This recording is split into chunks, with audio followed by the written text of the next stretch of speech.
Nselmulkom mis-santwarju ta' Pinu u natukom merħba għal xandira oħra diretta fejn se nwaslulkom il-lezzjoni divina l-aħħar waħda għal din is-sena pastorali mid-Djoċesi ta' Għawdex propju fil-jum ta' Pentekoste 8 l-Ispiritu Santu niżel fuq l-Apostli u hekk twildet il-Knisja. Il-Knisja li tibqa' dejjem tagħti widen għal kelma ta' Alla imnebħa minn dan l-Ispiritu Santu biex tkun xandara tal-verità fid-dinja. Patri Marcello Girlando, Biblista, Franġiskan, se jiremexxi l-lezzjoni divina tal-lejla. Għalhekk ejjew niftħu l-qalb tagħna u nagħtu bidu bil-kant tal-introjtu.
L-isem tal-Missier u tal-Iban u tal-Ispiritu Santu.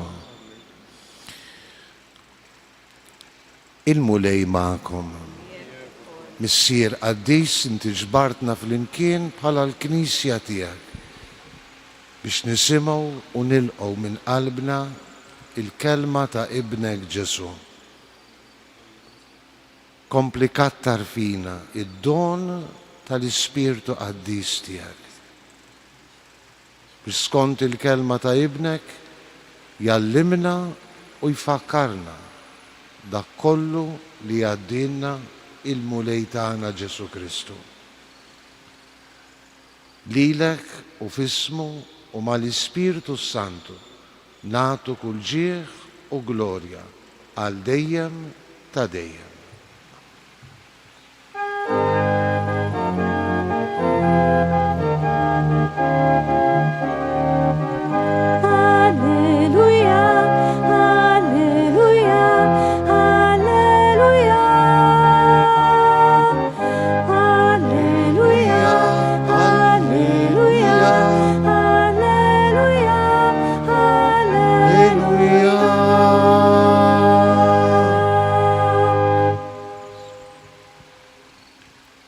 Qari mill-Evanġelju skont San Ġwan. F'dak iż-żmien Ġesu qal lid-dixxipli tiegħu: Jekk tħobbuni, ħarsu l-kmandamenti tiegħi u jien nitlob lill-Missier u hu jagħtikom difensur ieħor biex jibqa' magħkom għal dejjem. Jekk xi ħadd iħobbni, iħares kelmti u missieri jħobbu u aħna niġu u nagħmlu għandu. Min ma jħobbnix ma jħarrix kliemi, u l-kelma li qegħdin tisimgħu mhijiex tiegħi imma tal-Missier li bagħatni. Qedtilkom dan meta għadni magħkom. Imma id-difensur l-Ispiritu Santu li l-Missier jibgħat f'ismi jgħallimkom kollox u jfakkarkom dak kollu li qedtilkom. Il-kelma tal-mulej. Tifħir lilek Kristu.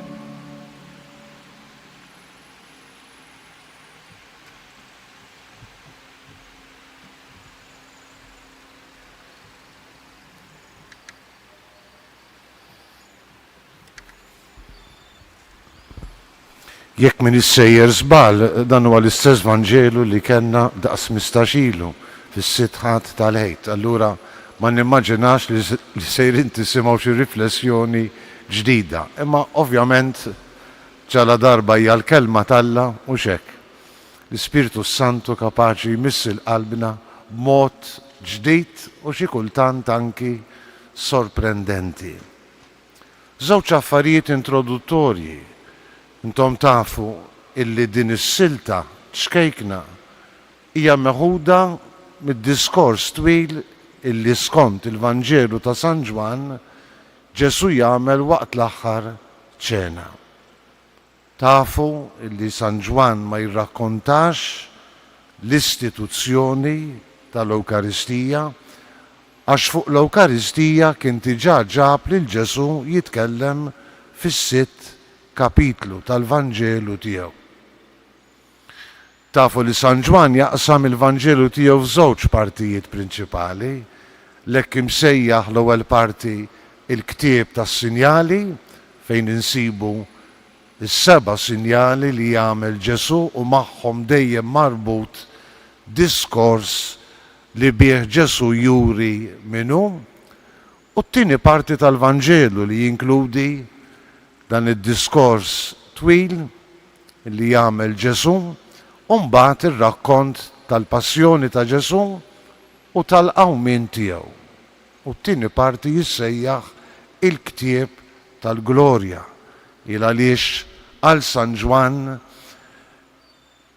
l-għotja ta' Ġesu fuq il-Kalvarju hija fl-aħħar mill-aħħar mhux biss il-glorifikazzjoni tal-Missier imma anki il-glorja ta' Ġesu. Għandna dan id-diskors twil li l-istudjużi jsejħulu it-testament spiritwali ta' Ġesu. Hija l-kelma ta' Ġesu, almenu fil-kuntest tal-Vanġelu, illi Ġesu jgħaddi lill-apostli tiegħu aw lil-lejl tal-passjoni tiegħu. Issa, ovvjament, jekk nirraġunaw b'mod uman, jekk Ġesu għamilx dan id-diskors kollu kemmu waqt l-aħħar ikla hija kwistjoni oħra. Imma nafu illi f'dan id-diskors twil li jġib San Ġwan, iġib lil Ġesu jippreżentanna żewġ affarijiet importanti, anzi, ħanafsu fuq waħda. Ġesu li jinsisti fuq ir-relazzjoni ta' mħabba illi id-disċipli tiegħu għandhom ikollhom lejh u permezz tiegħu lejn Alla il-Missier. Huwa diskors li Ġesu jagħmel illi permezz tiegħu jikxef kemm huwa jħobb il-Missier. Ħanitilqu minn hemm. Ġesu jikxef kemm huwa jħobb lil Alla il-Missier.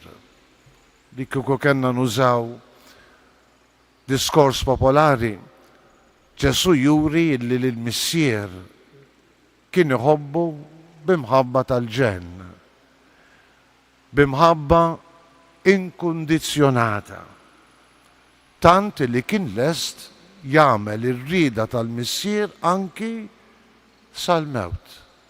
Obda sal-mewt u mbagħad kellu jkanta San Pawlu xek fl-innu kristoloġiku tal-ittra lil Filippin, obda sal-mewt, anzi sal-mewt tas-salib.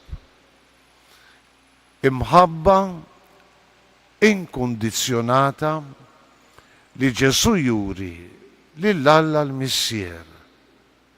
Wieħed mill-kummenti sbieħ li jagħmel Ġesu fil-kuntest tad-dialogu tiegħu mas-Samaritana u mbagħad mad-dialogu tiegħu mal-Apostli meta jsaqsuh kil xi ħaġa Mgħallem. Ġesu jgħid l-ikel tiegħu li nagħmel ir-rieda tal-Missier. Emmi l-imħabba ta' Ġesu inkondizjonata lejn il-Missier. Imħabba illi tidher fl-għotja sħiħa tiegħu lejn Alla u ġala darba hija għotja lejn Alla anki għotja lejn għall-bnedmin. Għalhekk dan id-diskors fil-verità jibda bil-ħasil tar-riġlejn. San Ġwan iġib lil Ġesu, Vanġelu li naqraw nhar ħamis ix-xirka fil-qudiesa ta' flaxija nċena Domini. Ġesu jiġi ppreżentat jilbes il-fardal u jaħsel riġlejn id-disċipli tiegħu.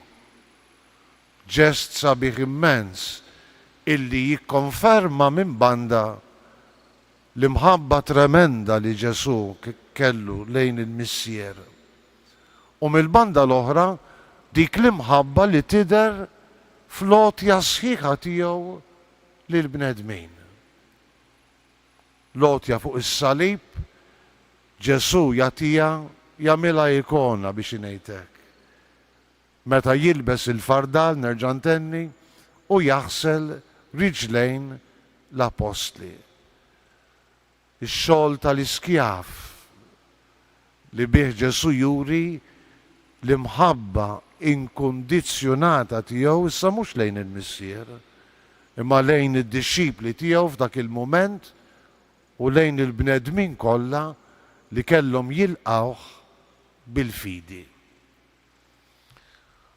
Allura d-diskors ta' San Ġwan u anki dan il-ftit kliem li għandna llum huma 3 vrus mislutin minn dan id-diskors huma l-ewwel u qabel kollox iċċentrati fuq Ġesu.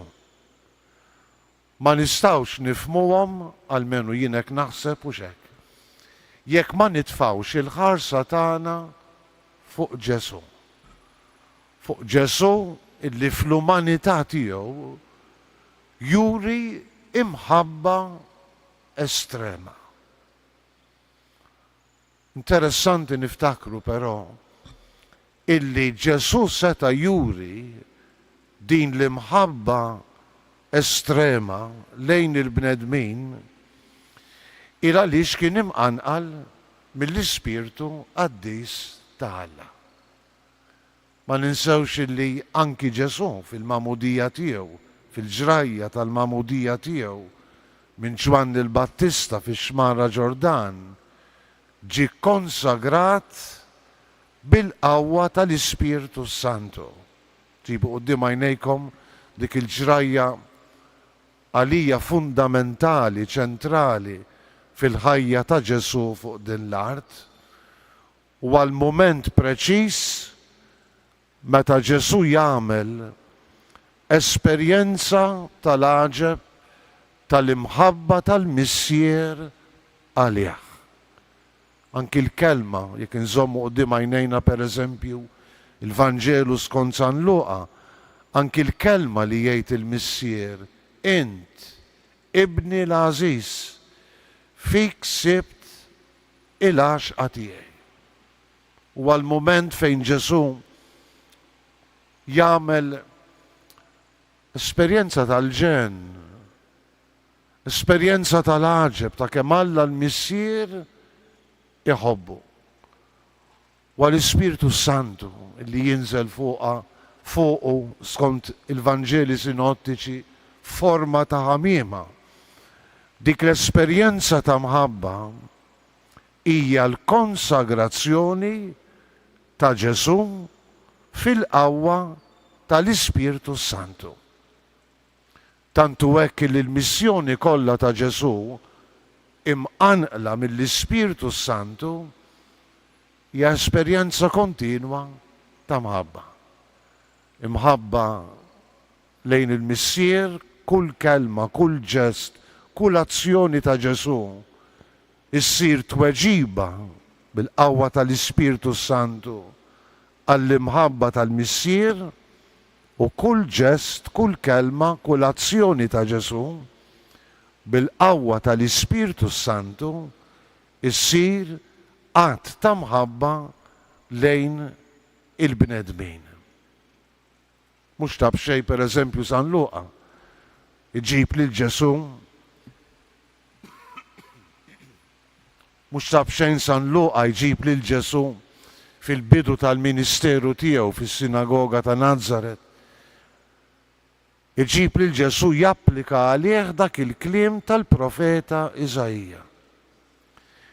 L-Ispirtu tal-mulej fuqi għaxu ikkonsagrani biex inwassal il-bxara tajba lil-fqajrin, nagħti dawl ġdid lill-omja, innidi is-sena tal-grazzja tal-mulej. Tindunaw il-loġika tal-argument ħanejdulu hekk, Ġesu fl-umanità tiegħu jagħmel esperjenza tal-imħabba tal-missier, dak huwa l-Ispirtu Santu, tanti li Ġesu jista' iħobb lura lill-missier b'imħabba inkundizzjonata u jingħata b'imħabba sas-salib lill-bnedmin kollha li kellhom jilqawh bil-fidi. Dan kollu żammejtu quddiem għajnejja biex nispjega żewġ affarijiet illi jidher li jien huma il-fulkru ta' dawn il-ftit vrus tal-Vanġelu magħżul għall-festa ta' Pentekoste illum il-Knisja. Meta Ġesu jgħid jekk tħobbuni ħarsu il-kmandamenti tiegħi. U jiena nitlob lill-missier u jagħtikom difensur ieħor biex jibqa' magħkom għal dejjem. Interessanti li Ġesu ma nafx hekk hix l-unika darba fil-fatt fil-Vanġelu fejn Ġesu jistieden lid-dixxipli tiegħu iħobbuh. Għandna mbagħad dik il-Vanġelu tad-dialogu sabiħ bejn Ġesu u Pietru, Xmon bin Ġona, tħobbni jint aktar mill-oħrajn. Imma bħala sejħa l-imħabba naħseb dan huwa l-uniku mument fejn Ġesu jistieden lid-dixxipli tiegħu iħobbuh. Jekk tħobbuni, ħarsu il-kmandamenti tiegħi. Fil-verità, Ġesu x'inhu jitlob lid-dixxipli tiegħu? F'dan il-vers naħseb hemm sejħa illi kull min hu dixxiplu ta' Ġesu huwa mistieden iħobb bħalma ħabb Ġesu. Aħna tfajna jnejna fl-ewwel parti ta' din il-lezzju propju fuq Ġesu, l-esperjenza tal-imħabba tiegħu lejn il-missier, nerġa' nirrepeti, imħabba inkundizzjonata lejn il-missier li mbagħad tiġi tradotta f'imħabba bla qies għall bnedmin kollha. Soċjalment bil-ġrajja tal-mewt u tal-qawmien tiegħu. Allura jiena nemmen li f'dan il-vers jekk tħobbuni ħarsu il-kmandamenti tiegħi. Li kieku kelli nuża kelma li jinqeda bija San Pawl fl-ittra li Filippin. San Pawl il-Filippin jgħidilhom ixpolili. Naħseb li dan huwa s-sens ta' din il-kelma ta' Ġesu, jekk tħobbuni ħarsu il-kmandamenti tiegħi. Hija sejħa biex inkunu bħal Ġesu, biex l-imħabba tagħna tkun immudellata, issib l-eruq tagħha fl-imħabba bħal ta' Ġesu. Ixbħolili jgħid Pawlu, Ġesu qed jgħid jekk tħobbuni ħarsu il-kmandamenti tiegħi, ħarsu il-kelma tiegħi. U li kieku kellna niġbru nasru flimkien il-kmandamenti kollha, il-kelmiet kollha ta' Ġesu, nistgħu nasruhom f'kelma waħda. Imħabba, imħabba lejn Alla l-missier li tidher mbagħad fl-imħabba lejn ħuk, lejn oħtok. Ġesu jsejħilna biex inħobbu bħalu. Naħseb jien li hawnhekk b'xi mod għandna eku ta' dik id-domanda illi l-iskriba kien għamel lil Ġesu fiex tinġabar il-liġi kollha. Ħobb lil mulej Alla tiegħek b'qalbek kollha, b'ruħek kollha, b'saħħtek kollha u ħobb lil għajrek bħalek innifsek. Kważi kważi għandna xebħ hawnhekk, għandna spjegazzjoni ta' dak li qed jitlob Ġesu. F'dak il-mument drammatiku għaw lil-lejl tal-passjoni tiegħu, għaw lil-lejl tal-għotja sħiħa tiegħu frott l-imħabba għal Alla u għal bnedmin. Ġesu jistieden lid-dixxipli tiegħu biex jagħmlu bħalu. Imma Ġesu kien jaf li l-bniedem dajjef. U jien spiss insaqsi li l-nifsi, ma jien kif nista' aħna kif nistgħu inħobbu bħal Ġesu.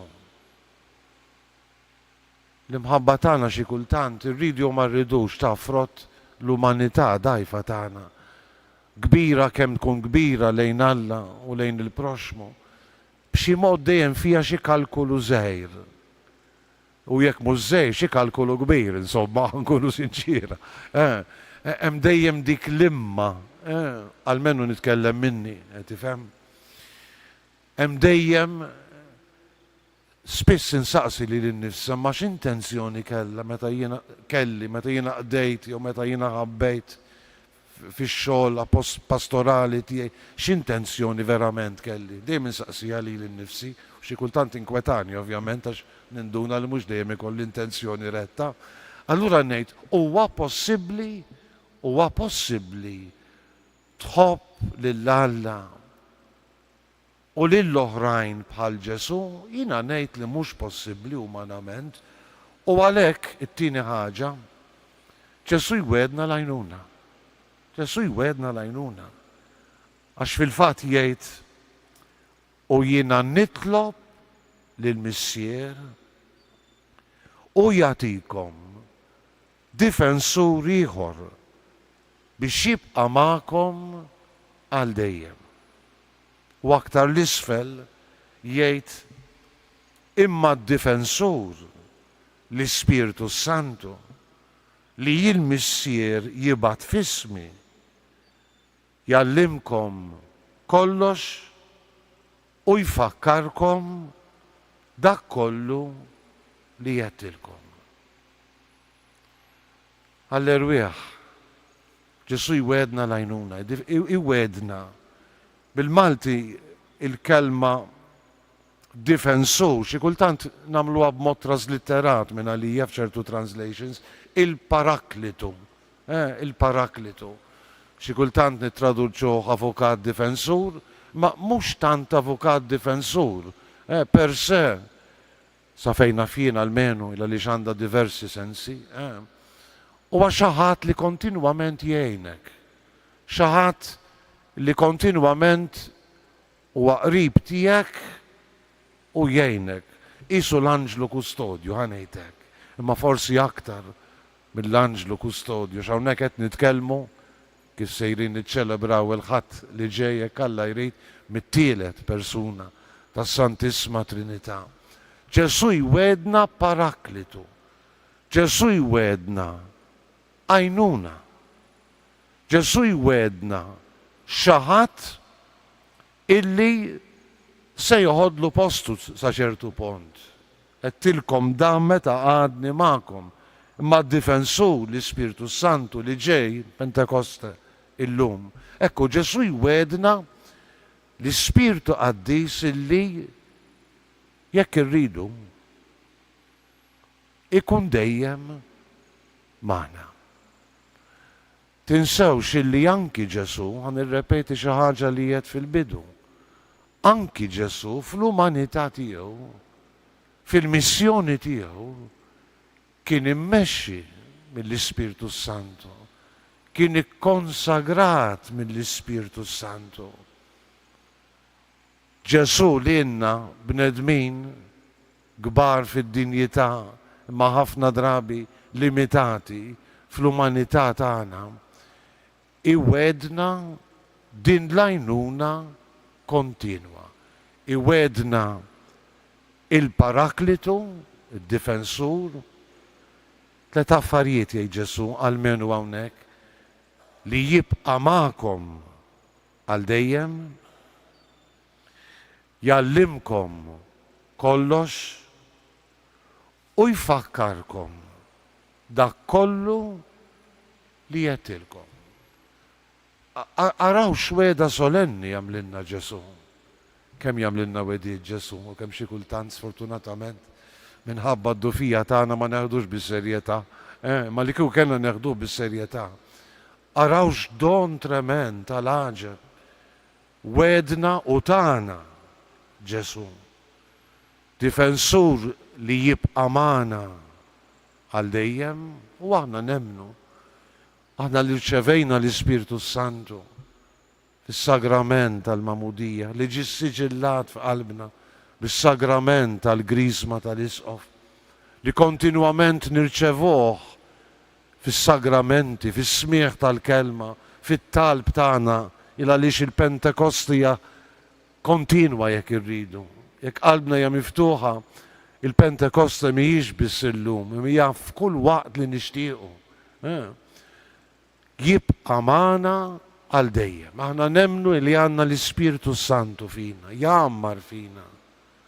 San Pawl fl-ittra lir-Rumani li smajna silta anki dal-għodu jgħid jgħammar fina, jenna fin-nuqqas ta' ħila tagħna, jitlob fina.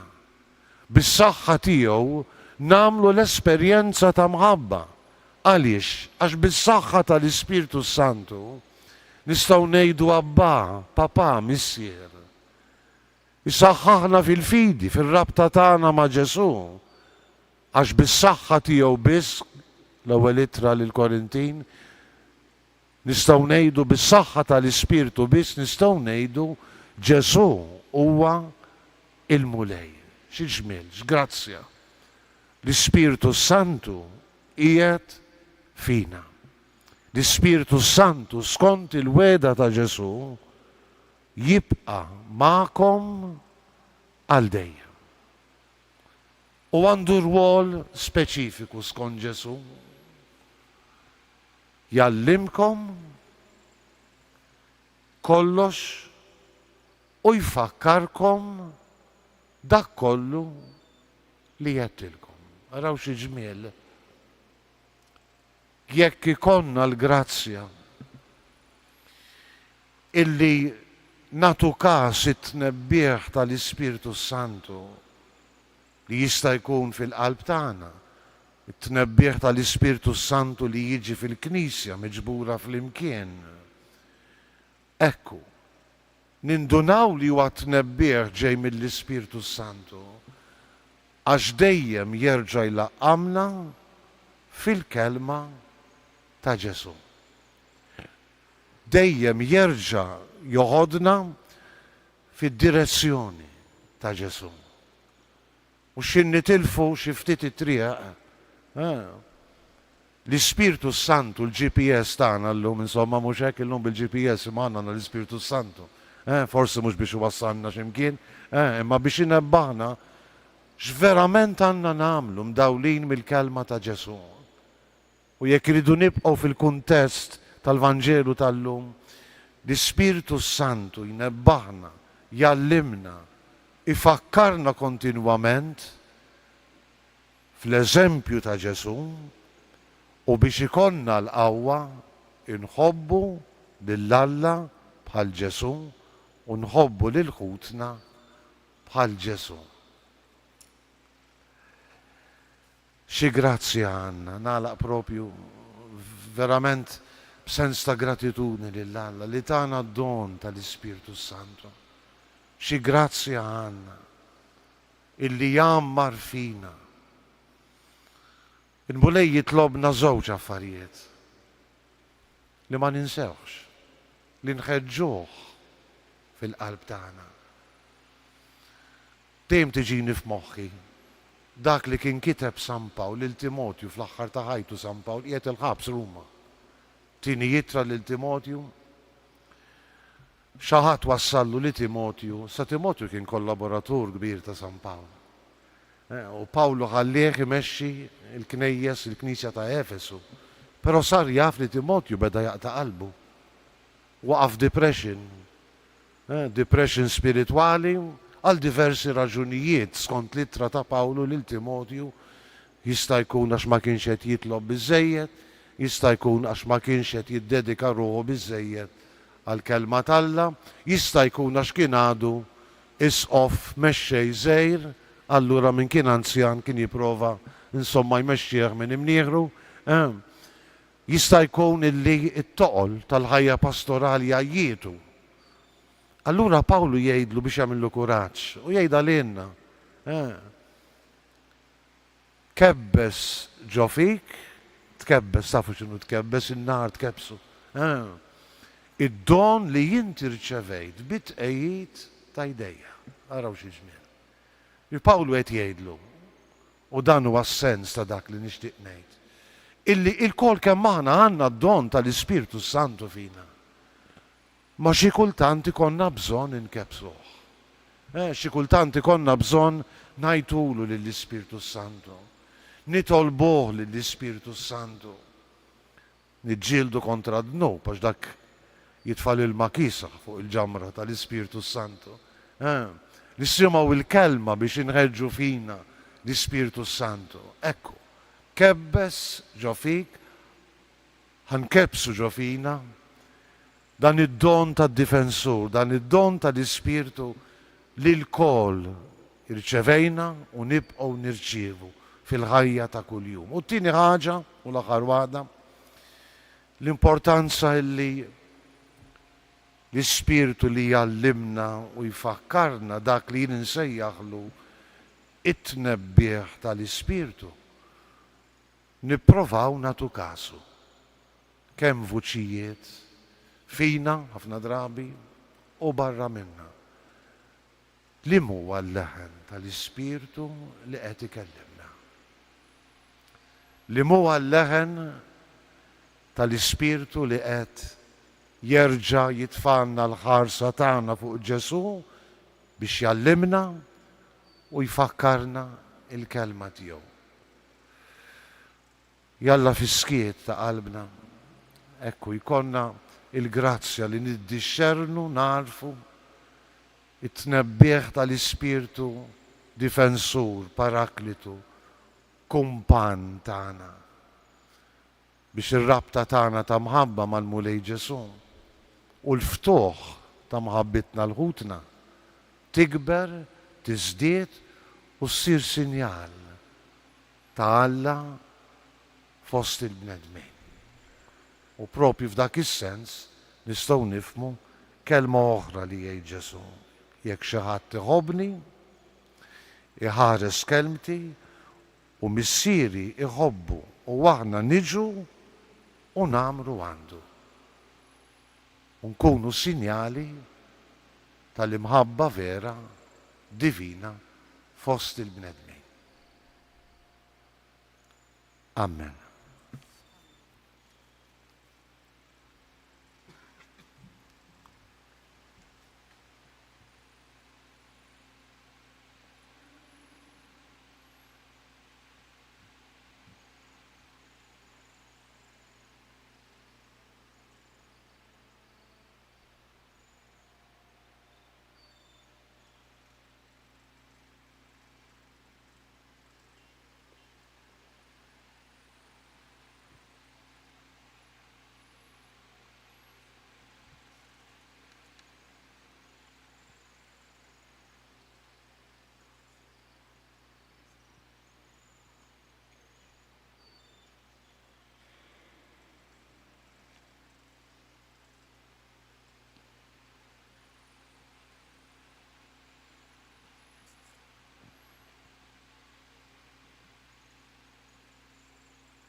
Ikun dak li trid inti, ikun dak li trid inti, fis-semajk daf.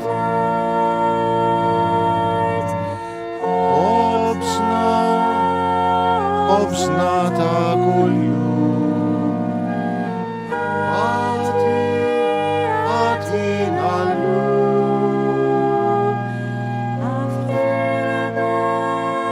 id-nubi tagħna, frinna id-nubi tagħna, għalma aħna l-kol naħfru li għati għalina da tiġri istaqlisna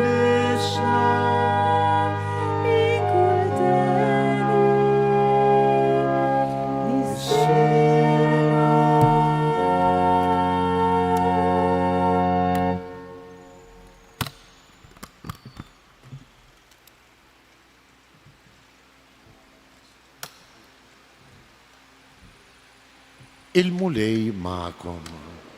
Iberikkom Alla li jista' kollox, il-Missier, Liban u l-Ispiritu Santu. Amen. Morru fil-paċi ta' Kristu, alleluja, alleluja. Ir-roddu ħajr lill-Alla, alleluja, alleluja.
Grazzi għal darbohra li kontu magħna għal din il-lezzjo divina illum jum 8 il-50 illi għala ukoll iż-żmien qaddis tal-8 50 jum li fihom iċċelebrajna l-qawmien ta' Kristu mill-imwiet.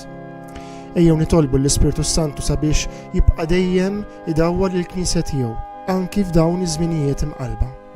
Nirringrazzjawkom illi kontu magħna, inħeġġukom jekk tixtiequ segwu xi lezzju divina oħra minn dawk tal-passat, tistgħu tagħmlu dan billi tidħlu u żżuru il-YouTube page tad-Djoċesi ta' Għawdex. Infakrukom ukoll li kull nhar ta' Erba' jibqgħu għaddejjin l-erbgħat bitħejja għall-festa tal-Assunta. Tistgħu taraw id-dettalji fil-programm fuq l-iskreens tagħkom jew ukoll fuq il-Facebook page ta' Santwarju Nazzjonali tal-Madonna ta' Pinu. Grazzi u lejla tajba lil kulħadd.